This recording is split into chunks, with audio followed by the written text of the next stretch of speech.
आप gender equality से क्या समझते हैं? ये क्वेश्चन मेरा लड़कियों से है कि क्या जेंडर इक्वलिटी का मतलब सिर्फ़ और सिर्फ पुरुषों की तरह इकोनॉमिकली स्ट्रांग होना भी है? तो मुझे लगता है कि जेंडर इक्वलिटी इससे कहीं ऊपर है। हमें सिर्फ पुरुषों की होड़ में पैसा कमाने में नहीं लग जाना है, कहीं ना कहीं हमें रिस्पॉन्सिबिलिटीज़ भी निभानी होंगी। फॉर एग्ज़ाम्पल अगर हम बात करें समाज में, तो देखा जाता है कि सिर्फ पेरेंट्स की रिस्पॉन्सिबिलिटी लड़कों के कंधों पर होती है कि लड़का ही माँ बाप को आगे मतलब देखेगा। तो ये चीज़ गलत है। मतलब जेंडर इक्वलिटी की अगर हम बात करें तो हमें रिस्पॉन्सिबिलिटीज़ में भी इक्वलिटी लानी पड़ेगी।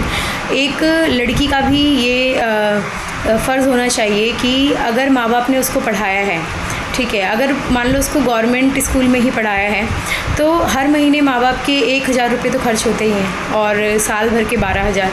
और अगर देखा जाए तो अगर लड़की 12वीं तक पढ़ती है तो 1,44,000 पेरेंट्स के खर्च होते हैं। तो क्या लड़कियों की कोई रिस्पॉन्सिबिलिटी नहीं है कि वो पढ़ाई लिखाई करके अपने पेरेंट्स की रिस्पॉन्सिबिलिटी को संभालें? क्या सिर्फ लड़कों का ही फ़र्ज़ बनता है कि अपने पेरेंट्स को वो देखें?